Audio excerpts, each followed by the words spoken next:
9월 7일 수요일입니다. 에스더 3장 악연이라는 주제로 말씀을 나누겠습니다. 먼저 기도로 시작하신 후 성경을 일일삼 읽기 바랍니다. 꾸준한 영성훈련은 당신의 인생을 변화시킵니다. 말씀 다 묵상하셨습니까? 첫 번째, 아말렉과 악연. 에스더 3장은 출애굽기 17장과 대비를 이루고 있습니다. 그 중간에 사무엘상 15장의 사건도 서로 연결이 되어 있습니다. 1절입니다. 그 후에 아하수에로 왕이 아각 사람 함무다의 아들 하만의 지위를 높이 올려 함께 있는 모든 대신 위에 두니. 아각 사람이란 아말렉 왕이었던 아각의 후손을 말하는 것 같습니다. 사무엘상 15장 8절입니다. 아말렉 사람의 왕 아각을 사로잡고 칼날로 그의 모든 백성을 진멸하였으되.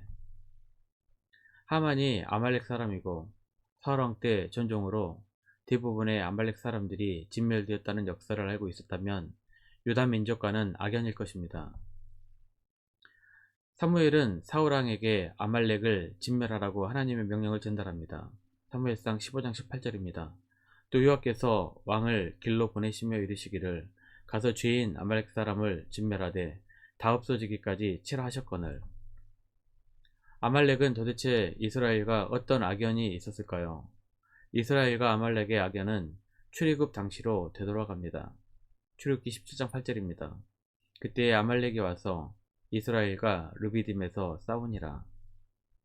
출애굽 당시 홍해를 건너 간신히 목숨만 부지하고 있는 이스라엘을 아말렉이 공격을 한 것입니다. 이때 모세가 손을 들면 이기고 손을 내리면 지는 전쟁이었습니다. 아론과 훌이 모세의 손을 들어주면서 전쟁에서 승리하게 됩니다. 이때 하나님께서는 아말렉을 역사에서 없애버리겠다고 말씀하셨습니다. 출애굽기 17장 15절입니다. 여호와께서 모세에게 이르시되 이것을 책에 기록하여 기념하게 하고 여호수아의 귀에 외워 들리라. 내가 아말렉을 없이하여 천하에서 기억도 못하게 하리라. 시간이 많이 흐른 후 통일왕국 초기 사울왕 때 하나님께서는 사무엘을 통하여 아말렉 진멸의 명령을 내리십니다. 사울왕 때 아말렉 진멸은 바로 출애굽 시대를 배경으로 한 것입니다. 사무엘상 15장 2절입니다. 만군의 여호와께서 이같이 말씀하시기를 아말렉이 이스라엘에게 행한 일 곧 애굽에서 나올 때에 길에서 대적한 일로 내가 그들을 벌하노니. 사울은 전쟁에 승리했고 아말렉을 진멸해야 했으나 욕심이 생겨 아말렉 왕 아각은 죽이지 않았고 살찐 양과 소를 챙깁니다. 이때 사울의 불순종으로 하나님께서는 사울에게서 떠나고 다윗에게 기름을 부어 차기 왕으로 삼습니다. 또한 시간이 지나 페르시아 제국시대 때 아말렉의 후손 하만은 유다에 반격을 가하게 됩니다. 6절입니다. 그들이 모르드게의 민족을 하만에게 알림으로 하만이 모르드게만 죽이는 것이 부족하다고 생각하고 아하수에로의 온 나라에 있는 유다인 곧 모르드게의 민족을 다 멸하고자 하더라. 아말렉을 진멸하라는 하나님의 명령에 불순종한 이스라엘은 결국 후대에 자신들이 진멸을 당하게 될 위기에 처합니다. 불순종은 그만큼 무서운 것입니다. 인류의 죄도 불순종에서 시작한 것입니다. 그래서 하나님께서는 순종하는 마음을 예배만큼 중요하게 여기셨습니다. 사무엘상 15장 22절입니다. 사무엘이 이르되 여호와께서 번제와 다른 제사를 그의 목소리를 청종하는 것을 좋아하신 같이 좋아하시겠나이까. 순종이 제사보다 낫고 듣는 것이 순양의 기름보다 나으니. 두 번째, 위기에 처하다. 아하수에로 왕은 하만을 크게 신뢰했습니다. 하만은 곤모술수에 능한 자였습니다. 아마도 아첨과 뇌물로 왕의 마음을 산 것 같습니다. 그래서 왕은 하만을 페르시아 제국 제2인자로 삼았습니다.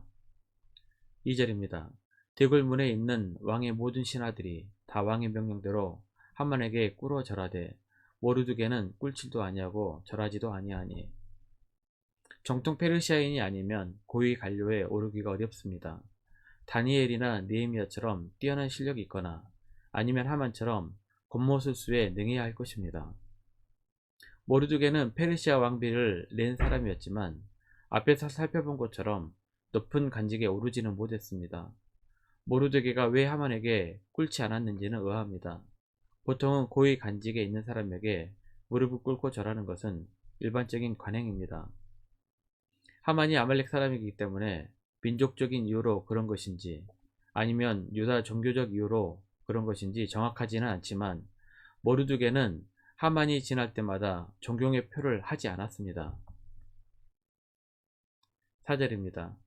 날마다 고나되 모르드게가 듣지 아니하고 자기는 유다인임을 알렸더니 그들이 모르드게의 일이 어찌되나 보고자 하여 하만에게 전하였더라.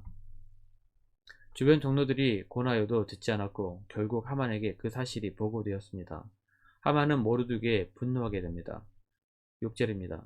그들이 모르드게의 민족을 하만에게 알림으로 하만이 모르드게만 죽이는 것이 부족하다고 생각하고 아하수에로의 온 나라에 있는 유다인 곧 모르드게의 민족을 다 멸하고자 하더라. 6절을 보면 모르드게가 하만에게 절하지 않는 이유는 민족적인 이유인 것 같습니다.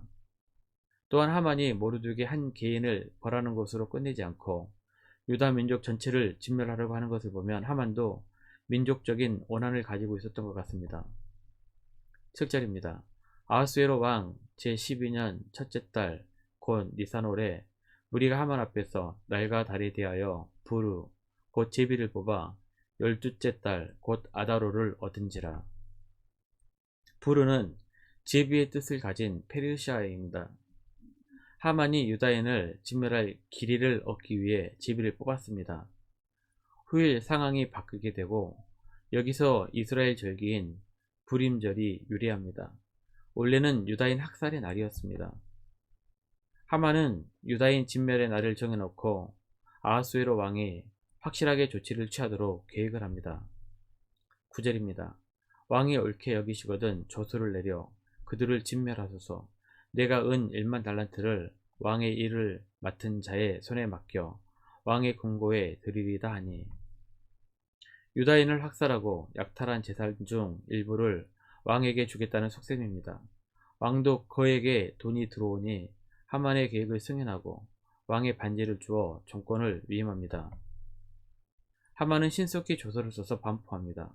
페르시아 제국 내에 있는 유다인들은 진멸의 위기에 처하게 됩니다.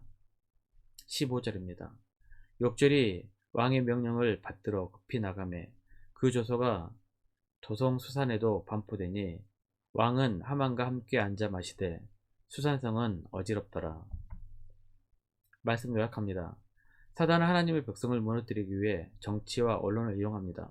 이럴 때일수록 깨어 정신을 똑바로 차려야 합니다.